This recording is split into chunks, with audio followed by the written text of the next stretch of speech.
Nama Menteri Keuangan Purbaya Yudi Sadewa memang lagi sering disebut-sebut belakangan ini. Gebrakan-gebrakannya, gaya koboynya, hingga pernyataan-pernyataannya selalu memancing reaksi publik.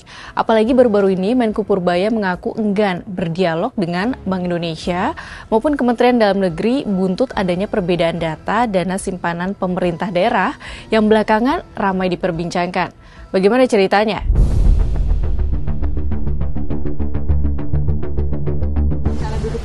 Sinkronisasi data? Enggak, bukan urusan saya itu. Biar aja BI yang ngumpulin data, saya cuma pakai data bank sentral aja. Tanya aja ke BI, itu kan data dari bank-bank mereka juga. Mereka nggak mungkin monitor semua akun satu persatu. Ada yang ngaku katanya uangnya bukan di deposit tapi di checking account apa? Giro. Malah lebih rugi lagi. Bunganya lebih rendah kan, kenapa taruh di checking di giro kalau gitu? Dia pasti nanti akan diperiksa BPK itu. Nah, ternyata yang disinggung Purbaya soal dana mengendap dalam bentuk giro mengarah ke Gubernur Jawa Barat Deddy Mulyadi. Padahal belum lama ini mereka juga saling sanggah pernyataan. Bagaimana kelanjutannya?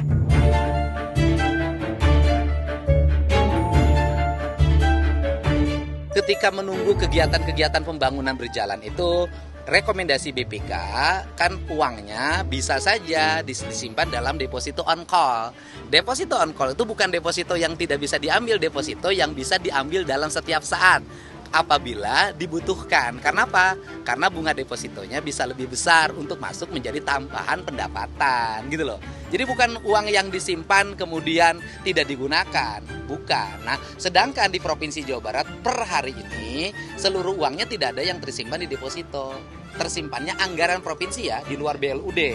Itu tersimpannya dalam bentuk giro. Sebelumnya merujuk data Bank Indonesia per 30 September 2025, total simpanan pemerintah provinsi dan kabupaten kota di bank adalah 233,97 triliun rupiah. Simpanan berbentuk giro senilai 178,14 triliun rupiah. Deposito 48,4 triliun rupiah dan tabungan 7,43 triliun rupiah.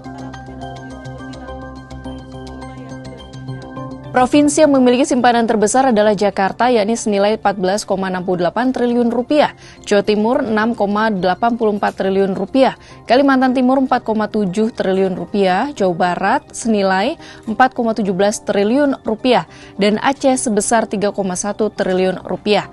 Adapun untuk kabupaten kota yang memiliki simpanan terbesar adalah Kabupaten Bojonegoro, Jawa Timur, dan Kota Banjarbaru, Kalimantan Selatan masing-masing 3,6 triliun rupiah dan 5,1 triliun rupiah.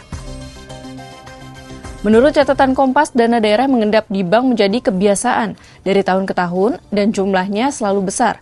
Pada 2019, dana daerah mengendap tercatat sebesar 261,23 triliun rupiah. Selanjutnya pada 2020 berjumlah 247,45 triliun rupiah dan 226,71 triliun rupiah pada 2021. Lalu meningkat pada 2022 yang jumlahnya mencapai 278,73 triliun rupiah. Terkait dana daerah 233,97 triliun rupiah yang mengendap, Menteri Dalam Negeri Tito Karnavian mengatakan banyak faktor yang menyebabkan lambatnya penyaluran belanja daerah sehingga dananya menumpuk di bank. Misalnya, ada Pemda yang kinerjanya memang lambat atau tidak sesuai target. Namun ada pula faktor lain seperti mitra proyek pembangunan atau pengadaan jasa yang meminta dibayar pada akhir tahun. Selain itu, ada faktor penyesuaian anggaran akibat program prioritas kepala daerah baru, keterlambatan proses lelang atau pengadaan, dan hambatan sistem e-katalog. Sahabat Kompas, masalah perbedaan data dana daerah yang mengendap bukan sekadar salah data. Di baliknya, ada uang yang mestinya bekerja untuk rakyat, bukan hanya tidur di bank. Dana ini harusnya bergerak menghidupkan ekonomi dan masyarakat menerima manfaatnya.